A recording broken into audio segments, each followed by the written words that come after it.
हरे कृष्ण। तो आप सभी भक्तों का हार्दिक स्वागत है आज के प्रातःकालीन श्रीमद् भागवतम के डिस्कशन में। तो आज हम लोग चर्चा करेंगे Shrimad Bhagavatam first canto and अध्याय 3, इसका नाम है Krishna is the source of all incarnation, और इसके श्लोक संख्या हम लोग 18th इनकारनेशन भगवान श्री रामचंद्र के अवतार तक का वर्णन कर चुके थे।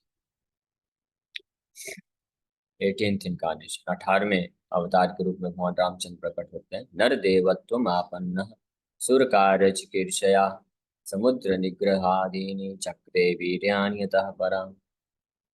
सब आज के श्लोक में एकोनविंश अवतार यानी कि 19वां अवतार 19 अवतार जो है वो भी 19वां अवतार भी भगवान राम का ही हुआ। 18वां अवतार भगवान राम का हुआ तो वो भगवान रघुवंशी भगवान रामचंद्र का हुआ, और 19वां अवतार भगवान बलराम का। एकोनविंशे विंशति में वृष्णिषु प्राप्य जन्मनि राम कृष्णाविति भुवो भगवान अहरत हरम।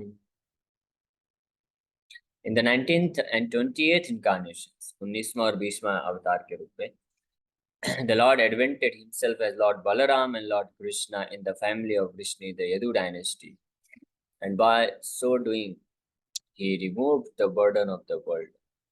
एकोनविंशे 19th, विंशति में यानी 20th 19वां और 20वें अवतार के रूप में वृष्णि डायनेस्टी में प्राप्य जन्मनि अवतरित होते हैं भगवान राम और कृष्णा। भगवान राम और कृष्ण इति भुवः इस जगत में भगवान पर्सनैलिटी ऑफ गॉड है। अहरत भरम भगवान अहरत भरम पृथ्वी का भार नाश करने के लिए। The specific mention of the word Bhagavan in this text indicates that Balaram and Krishna are original forms of the Lord. This will be further explained later. Lord Krishna is not an incarnation of the Purusha, as we learned from the beginning of this chapter. He is directly the original personality of Godhead, and Balaram is the first plenary manifestation of the Lord. From Baladev, the first phalanx of plenary expansions, Vasudev, Sankarshan, Aniruddha, and Pradyumna expands. Lord Sri Krishna is Vasudev and Baladev is Sankarshan. अन्य अवतारों में जब वर्णन कर रहे हैं तो नर देवता पन्नम और इस प्रकार से ततः सप्तदशे जाता सत्यवताम पराशरा चक्रे वेद तरो शाखा और अवतारे सोदशमे पश्यन। तो जो भी अवतार आ रहे हैं अवतार के रूप में वहाँ पे वर्णन कर रहे हैं, लेकिन यहाँ पे जब 19 और 20 में अवतार का वर्णन कर रहे हैं तो राम कृष्णाविति भूपो भगवान अहरत हरम, यहाँ पे अवतार नहीं लिख रहे हैं सूत गोस्वामी, यहाँ पे वर्णन कर रहे हैं कि स्वयं भगवान जो है अवतरित हुए। प्राप्य जन्मनि राम कृष्णाव भगवान अहरत हरम। राम कृष्ण जो है वो साक्षात भगवान है, स्वयं भगवान है कृष्ण, और राम जो है यानी बलराम उनके फर्स्ट एक्सपेंशन। बलराम जी का एक वास्तव में नाम राम है। जब नामकरण हुआ था तो कृष्ण को नाम कृष्ण मिला और बलराम को जो है 3 नाम दिए गए। उसमें से एक नाम था राम। राम का मतलब जो समस्त ब्रजवासियों को आनंद प्रदान करेंगे, इसलिए उनका नाम राम रखा था गर्गाचार्य ने। और साथ में उनका नाम बला रखा था या बलदेव रखा था। बला या बलदेव एक ही है। तो क्योंकि वो अत्यंत शक्तिशाली होंगे इसलिए गर्गाचार्य बोले कि इनका एक नाम बल भी होगा, बलदेव भी होगा। और तीसरा नाम संकर्षण भी रखा था। संकर्षण इसलिए, संकर्षण के कई मीनिंग है। संकर्षण इसलिए क्योंकि भगवान बलराम जो है, संकर्षण का मतलब होता है किसी चीज को आकर्षित करके खींच के लेके आना। तो यदु डायनेस्टी और जब इनमें हस्तिनापुर गुरुओं में। तो इनके बीच में संधि स्थापित करने में भगवान बलराम मदद करेंगे, और अन्य भी कई स्थितियों में भगवान बलराम जो है संधि स्थापित करने में मदद करेंगे। संकर्षण इसलिए भी नाम है। भगवान कृष्ण भी अ, जब योग माया को आदेश देते हैं कि आप अ, अपनी योग माया शक्ति से भगवान बलराम को देवकी के गर्भ से रोहिणी के गर्भ में ट्रांसफर करिए, तो इस तरह से गर्भ में एक से स्थानांतरण हुआ, इसके लिए भी उनका नाम संकर्षण रखा गया।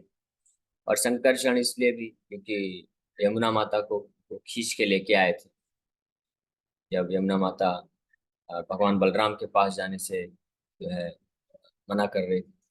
तो चौथा, जब हस्तिनापुर के दुर्योधन आदि लोगों ने भगवान कृष्ण का निंदा किया था, तो समस्त हस्तिनापुर की सिटी को वो खींच करके यमुना में देना चाहते थे। पूरा हस्तिनापुर से शहर को, नगर को तो बाढ़ जो है यमुना में डुबोने का प्रयास किया था। बलराम हल हल से खींच रहे थे। फिर बाद में वो लोग आके प्रार्थना करते हैं तो भगवान बलराम संतुष्ट होते हैं और माफ कर देते हैं।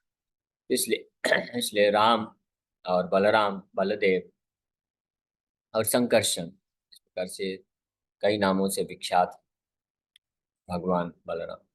तो ये प्रकट हुए। तो इस विशेष रूप से यहाँ पे भगवान शब्द सूचित करता है कि वो अवतार नहीं है, कृष्ण अवतार नहीं, कृष्ण स्वयं भगवान है। और इसका और स्पष्ट रूप में व्याख्या आगे आने वाले श्लोकों में किया जाएगा। तो ये 19वां और 20वां अवतार हुआ। उसके पश्चात ततः कलौ संप्रवृत्ते सम्मोहाय सुरदृशां बुद्धो नाम्ना सुता अंजन सुता कीकतेषु भविष्यति। तो यहाँ तक तो ये 5000 साल पहले सुत गोस्वामी नैमिषारण्य में भागवत कथा बोल रहे हैं। तो 5000 साल के भी पूर्व जितने अवतार हुए, 20 अवतार, उनका वर्णन कर दिए। अब आगे आने वाले अवतारों का वर्णन कर रहे हैं। Then in the beginning of Kali Yuga, the Lord will appear as Lord Buddha, the son of Anjan, in the province of Gaya, just for the purpose of deluding those who are envious of the faithful theist. इसका बहुत बड़ा तात्पर्य है। हम लोग कुछ आज चर्चा करेंगे, कुछ कल चर्चा करेंगे। तो कलौ ततः कलौ संप्रवृत्ते, कलयुग के आगमन के शुरुआत में, आगमन के समय में, सम्मोहाय सुरदुषाम, बड़े स्पष्ट है। इसलिए भगवान बुद्ध जो अवतार है, बुद्धो नामना अंजन सुतः, बुद्ध नाम से विख्यात होंगे और अंजन सुता, अंजन माता के पुत्र के रूप में प्रकट होंगे। कीकटेषु भविष्यति, कीकटेषु गया का, बिहार में स्थित जो गया प्रांत है, उसका एक नाम, वैदिक नाम कीकटेषु नाम। कीकटेषु भविष्यति मतलब जन्म लेंगे, प्रकट होंगे। तो बड़े स्पष्ट रूप में भागवत में यहाँ पे भी पहले स्कंद के 3 अध्याय का 24वां श्लोक है, भगवान बुद्ध के अवतार का भविष्यवाणी हो रहा है। और 12वें स्कंद में भी फिर से भविष्यवाणी किया जाएगा, फिर से भगवान बुद्ध के कुछ और क्रियाकलापों का भी वर्णन किया जाएगा। तो यहाँ पे केवल सार रूप में एक श्लोक में बता रहे हैं सूर्य गोस्वामी कि भगवान बुद्ध का क्या कार्य होगा। सम्मोहाय सुरदुषाम, सम्मोहाय मतलब मोह, मोह का मतलब होता है भ्रम में डालना, विचलित करना। असमोह मतलब सम्यक रूपेण मोह, पूरी तरह से मोह में डाल देंगे। किनको? सुरदुषाम, सुर मतलब देवता, या सुर मतलब जो भगवान के भक्त होते हैं। दुषाम मतलब जो उनसे ईर्ष्या का भाव रखते हैं। तो ऐसे लोग जो भगवान और भगवान के भक्तों से ईर्ष्या करते हैं, उनको भगवान खुद प्रकट होंगे बुद्ध के रूप में और अवतरित हो जाए और उनको सम्मोहित कर देंगे, भ्रमित कर देंगे। तो बुद्ध वैसे सत्यावेश अवतार है, तो भगवान अपनी शक्ति का आवेशित करके ये अवतार भेजते हैं सम्मोहन करने के लिए। और क्या सम्मोहन करते हैं कि जो असली आध्यात्मिक मार्ग है उसको भगवान ढक देंगे इस बुद्ध अवतार में, और जो गलत फिलॉसफी है, जो गलत सिद्धांत है, उसका प्रचार करेंगे। और सबसे पहला कार्य भगवान बुद्ध जब आए तो उन्होंने क्या किया? ही denied the authority of God, भगवान के अस्तित्व को ही उन्होंने नकार दिया। तो खुद भगवान के अवतार है और भगवान के अस्तित्व को नकार दिए, तो बोले कोई भगवान वगैरह नहीं है। और दूसरा, उन्होंने वैदिक शास्त्रों की अथॉरिटी को नकार दिया। कि कोई वैदिक शास्त्र नहीं, सब मन गढ़ंत है, उसको भी साइड कर दिया।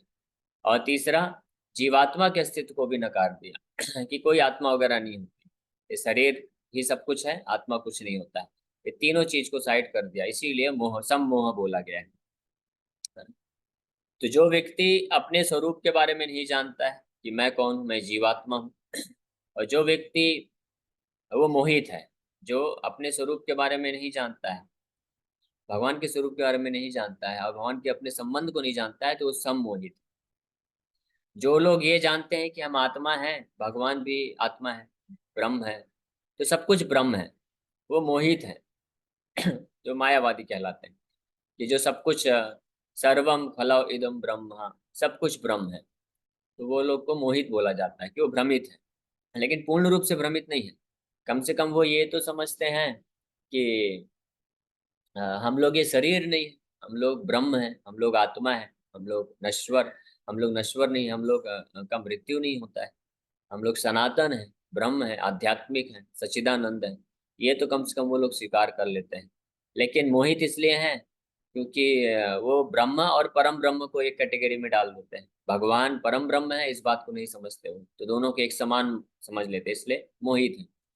लेकिन सम्मोहित भगवान बुद्ध आकर के सम्मोहित कर दिए सूर्य दुष्याम को, ऐसे देवताओं और भगवान से ईर्ष्या रखने वाले व्यक्तियों को सम्मोहित कर दिया। मतलब उनको भगवान क्या है वो तो अथॉरिटी डिनाई किए, साथ में हम भी ब्रह्म नहीं है, हम भी आत्मा नहीं है, केवल शरीर है, ये भी जो है प्रस्तावित प्रस्तावित किए। तो अपने बारे में भी जानकारी ना होना, भगवान के बारे में भी जानकारी ना होना, और वैदिक शास्त्रों का खंडन कर देना। खंडन नहीं किया उन्होंने, उन्होंने तो रिजेक्ट कर दिया। खंडन तो कोई कर ही नहीं सकता, क्योंकि वैदिक, इसीलिए भगवान, देखिए भगवान जानते हैं वैदिक शास्त्र को खंडन नहीं किया जा सकता है। तो बहुत जब गौतम बुद्ध के रूप में आए, तो उन्होंने शास्त्रों को, वैदिक शास्त्रों को बिल्कुल साइड रख दिया, उससे उसके ऊपर कुछ चर्चा ही नहीं किया, क्योंकि वैदिक शास्त्रों के अनुसार उसका खंडन करके अपना कुसिद्धांत कोई प्रस्तुत कर ही नहीं सकता है। वैदिक शास्त्रों के बलबूते कोई भी मायावाद या ब्रह्मवाद या निराकारवाद या शून्यवाद, गौतम बुद्ध का जो फिलॉसफी शून्यवाद के नाम से जाना जाता है, वॉइडिज्म, तो उसको कोई भी प्रूव कर ही नहीं सकता है, क्योंकि वैदिक शास्त्र बिल्कुल सुस्पष्ट है, सूर्य की भांति बिल्कुल चमकते हैं। तो इसलिए वो जानते थे, तो इसलिए उन्होंने इसको मन गढ़ंत करके कल्पना सम बोल के इसको साइड कर दिया, और इस प्रकार से सम्मोहित किया अपने फॉलोवर्स को। तो इसका कारण था, कोई सोच रहा होगा अभी आप में से कि भगवान ऐसा क्यों कर रहे हैं, खुद ही भगवान है, भगवान के अवतार के बुद्ध के रूप में आकर के अपना ही अस्तित्व को नकार दिए, जीवात्मक अस्तित्व को नकार दिए, वैदिक शास्त्रों का जो है उसको नेग्लेक्ट कर दिए, उसको मनगढ़ंत बता दिया, ऐसा क्यों कर रहे हैं भगवान। तो सबसे पहले तो इसका कारण पे तो अभी हम तात्पर्य में चर्चा किया जाएगा, वो भी सार रूप में किया जाएगा, विस्तार से चर्चा जो, जब हम 12th कैंटो पहुंचेंगे तो वहां पे विस्तार से और वर्णन आएगा। तो पहली बात तो हमको ये समझना चाहिए कि भगवान अगर कुछ भी करते हैं, तो उसके पीछे कुछ ना कुछ जो है कारण होगा। बिना कारण के भगवान कभी कोई कार्य नहीं करते। यानी वो उचित था उस वक्त, सम्मोहित करना उचित है, ये भगवान जानते हैं, तो इसलिए भगवान को कभी दोष नहीं देना चाहिए कि भगवान ने ऐसा क्यों किया, वैदिक शास्त्रों का खंडन क्यों कर दिया। तो इसलिए ये समझना चाहिए, तो यानी कुछ ना कुछ कारण था। और दूसरी बात ये समझने के लिए है, यहाँ पे सूर्य गोस्वामी वर्णन कर रहे हैं कि आगे आने वाले समय में भगवान बुद्ध के अवतार में आएंगे वो लोग, वो भगवान का वो अवतार सूर्य दुष्याम, यानी जो असुरों से ईर्ष्या रखते हैं, जो असुरों से यानी भगवान और भगवान के भक्तों से ईर्ष्या रखते हैं, उन लोगों को सम्मोहित करने के लिए आएंगे। इसलिए जो ये भागवत ग्रंथ पढ़ने वाले भक्तगण हैं, भक्तगण शुद्ध हृदय के जो भक्त हैं, उनको सम्मोहित नहीं होना चाहिए। आप लोग बिविल्डर मत होना, इसलिए यहाँ पे बता रहे हैं स्पष्ट रूप कि वो असुरों को, नास्तिक लोगों को, मायावादियों को, या कर्मकांडी ऐसे ब्राह्मण जो कि गलत फायदा उठाते हैं वैदिक शास्त्रों का, उनको सम्मोहित करने के लिए आएंगे। लेकिन भक्त लोग को सम्मोहित नहीं होना चाहिए इसमें। भक्त लोगों को भगवान का आश्रय लेना चाहिए और भक्ति करना चाहिए। ठीक है, ये बड़ी विशेष बात है ना? क्योंकि कई लोग ऐसा भी सोचते हैं, बोलते हैं कि भगवान बुद्ध भी तो भगवान के अवतार हैं, तो हम उनका भक्ति क्यों ना करें, हम उनके सिद्धांत को क्यों ना पालन करें। और उनका सिद्धांत है अहिंसा परमो धर्मा, तो उसका हमको पालन करना चाहिए, वो भी तो भगवान के अवतार ही है ना। लेकिन उनको पालन नहीं करना है। वहां पे भगवान अलग उद्देश्य से आए हैं, असुरों को वो सम्मोहित करने के लिए आए हैं, वो भक्तों के लिए नहीं है वो अवतार। तो ये बात ध्यान रखना चाहिए, ठीक है। अब क्यों सम्मोहित किया, उसका कारण तात्पर्य में वर्णन किया जाएगा। तो विशेष रूप से क्या उन्होंने प्रचार किया, पहले ये स्पष्ट कर देते हैं। तो वैदिक शास्त्रों का जो है उन्होंने नेग्लेक्ट कर दिया, और आत्मा कुछ होता नहीं ऐसा बोले। तो फिर उन्होंने सिद्धांत दिया कि हम ये जो शरीर प्राप्त किए हैं, भौतिक शरीर, ये केवल भौतिक तत्वों से मिलके बना है, और इसके पश्चात जैसे ही ये नष्ट होता है, सब कुछ नष्ट हो जाता है, निर्वाण में विलीन हो जाता है। निर्वाण का सिद्धांत, निर्वाण मतलब कि सब कुछ खत्म हो जाता है, शून्यवाद भी उसको बोलते हैं, कि सब कुछ शून्य हो जाता है। शून्य से सब कुछ प्रकट हुआ है, और शून्य में ही जाके सब कुछ विलीन हो जाएगा। शून्य का मतलब होता है नथिंग, कुछ भी नहीं। तो कुछ भी नहीं से सब कुछ प्रकट हुआ, और वही सब कुछ नष्ट होकर कुछ भी नहीं में मिल जाएगा। तो ये सिद्धांत अपने आप में लॉजिकली भी पूरी तरह से गलत है, लेकिन भगवान जानते थे कि ये जो असुर प्रवृत्ति के लोग हैं, ये सब इतना दिमाग नहीं लगा पाएंगे, तो समझेंगे नहीं, क्योंकि उनको तो कुछ और चीज चाहिए। तो इसलिए तो नहीं, तो कोई भी थोड़ा भी बुद्धि रखेगा तो समझ जाएगा कि ऐसा कैसे हो सकता है कि समस्त सृष्टि, everything everything came from nothing, how is it possible. कुछ भी नहीं से, शून्य से, शून्य मतलब कुछ भी नहीं, कुछ भी नहीं से सब कुछ कैसे प्रकट हो गया, जब कुछ है ही नहीं तो सब कुछ प्रकट कैसे हो गया। ये पहला जो है इस फिलॉसफी का ये फॉलेसी है, पहला जो इसका खंडन इस प्रकार से किया जा सकता है कि कुछ भी नहीं से सब कुछ कैसे प्रकट होगा, इतने सारे ग्रह, प्लेनेट, भौतिक तत्व, ये सब कैसे प्रकट। और दूसरा जो इसमें पॉलिसी है कि भौतिक तत्वों से मिल करके ही पूरा संसार बना है, सारे जीवात्माएं भी बने। तो ये भी गलत है, क्योंकि जो भौतिक तत्व है वो तो डेड मैटर है, वो तो डेड मैटर है, उसमें वो तो जड़ वस्तु है, उसमें जीवन है ही नहीं। कोई भी भौतिक तत्व आप ले लीजिए, पृथ्वी, जल, वायु, अग्नि, आकाश, ये सब तो जड़ वस्तु है ना। तो ये जड़ वस्तुओं का आप कितना भी कॉम्बिनेशन बनाइए, उसमें जीवन उत्पन्न हो ही नहीं सकता। अगर ऐसा है तो प्रश्न फिर पूछना चाहिए कि ठीक है, हमारे पास प्रकृति में सारे जड़ वस्तु उपलब्ध है, पृथ्वी, जल, वायु, अग्नि, आकाश सब उपलब्ध है, तो उसको एकत्रित करके एक मनुष्य का या जानवर का ढांचा बनाइए, और ऐसा कॉम्बिनेशन उसमें डालिए कि उसमें जीवन आ जाए। क्या आ सकता है ऐसा कोई भी कॉम्बिनेशन बना के? आज का जो भौतिक वैज्ञानिक है, विज्ञान है, वो तो बहुत एक्सपर्ट हो चुका है, वो तो जानते हैं कि इस भौतिक शरीर में क्या क्या चीजें हैं, है ना। क्या क्या, कितनी कितनी मात्रा में है, कितना मात्रा में खून है, खून के अंदर कौन कौन से तत्व विद्यमान हैं, हड्डी हड्डी किससे मिलके बना हुआ है, मांसपेशियां किससे मिलके बनी हुई हैं, तो ये सब जानते हैं, तो ये सब बना सकते हैं वो लेबोरेटरी में। तो उसी तरह से बनाने के बावजूद भी जीवन नहीं उत्पन्न कर सकते।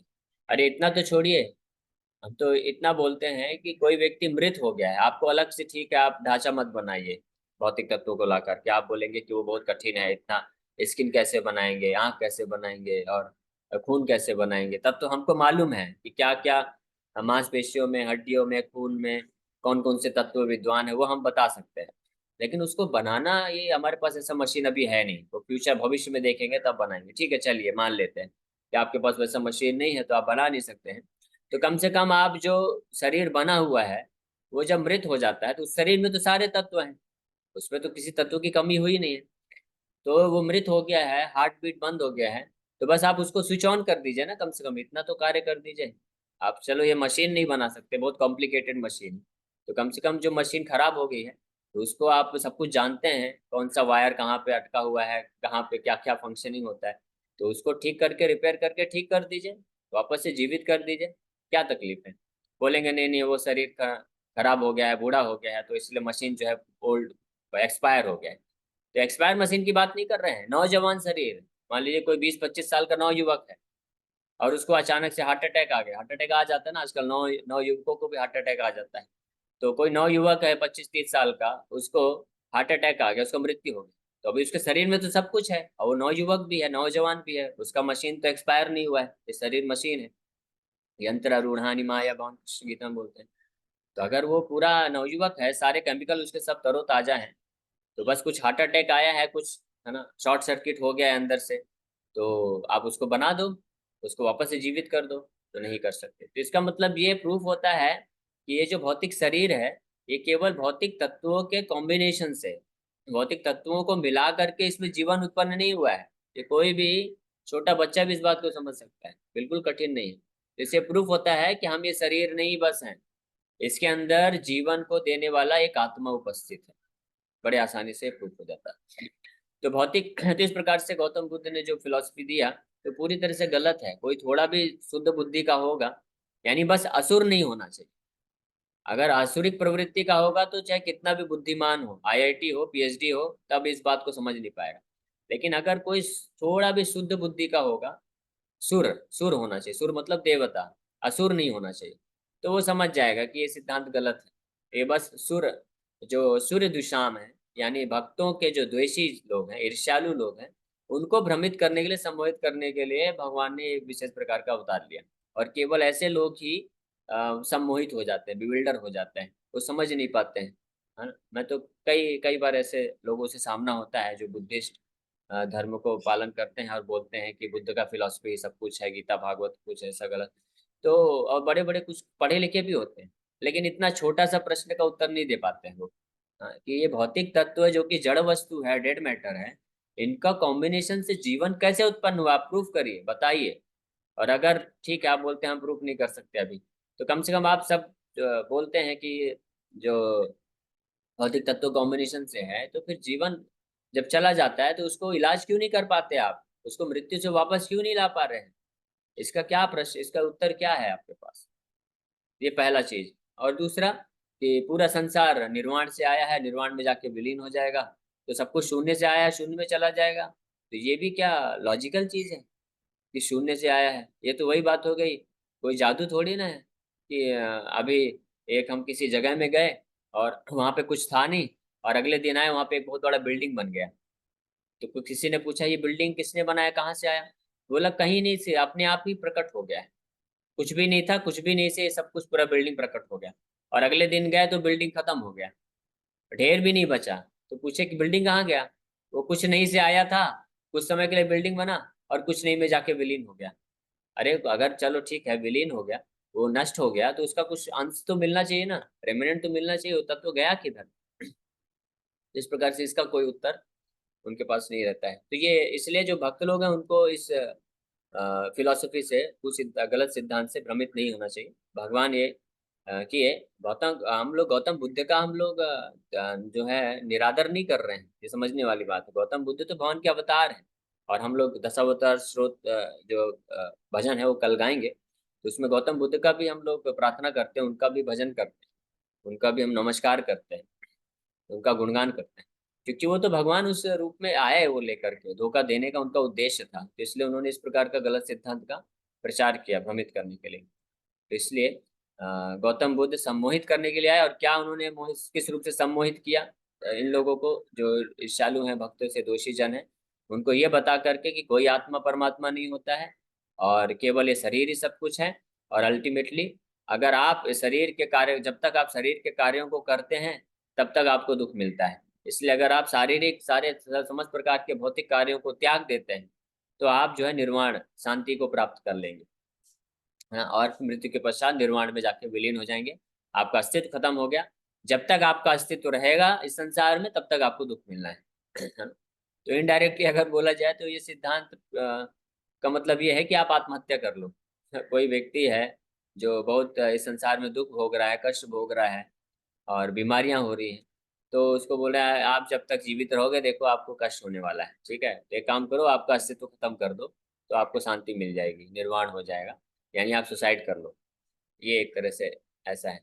तो और इसके लिए फिर तो इस माध्यम से गौतम बुद्ध ने उनका मेन उद्देश्य था वैदिक शास्त्रों का खंडन करना, ताकि क्योंकि जो लोग असुर प्रवृत्ति के हैं वो वैदिक शास्त्रों को पढ़ करके वैदिक शास्त्र का गलत इस्तेमाल कर रहे थे, दुरुपयोग कर रहे थे। विशेष रूप से कुछ ऐसे तथाकथित ब्राह्मण हुए, कर्मकांडी है ब्राह्मण, और उन ब्राह्मणों के जो उसी प्रकार के उसी कैटेगरी के जो यजमान हुए, तो वो लोग कर्मकांडी यज्ञों का, जो कि कलयुग में वर्जित है, गोमेध अश्वमेध और अलग अलग जो बलि दे करके यज्ञ किए जाते हैं, तो वो पूरी तरह से वर्जित है। लेकिन उसका इस्तेमाल करके और वो भारी संख्या में जो पशुओं का वध करते थे अपने जीव की संतुष्टि के लिए, या उसका धंधा करके कुछ भौतिक लाभ प्राप्त करने के लिए। तो ये भगवान के लिए असहनीय था, भगवान इसको सहन नहीं कर पा रहे थे।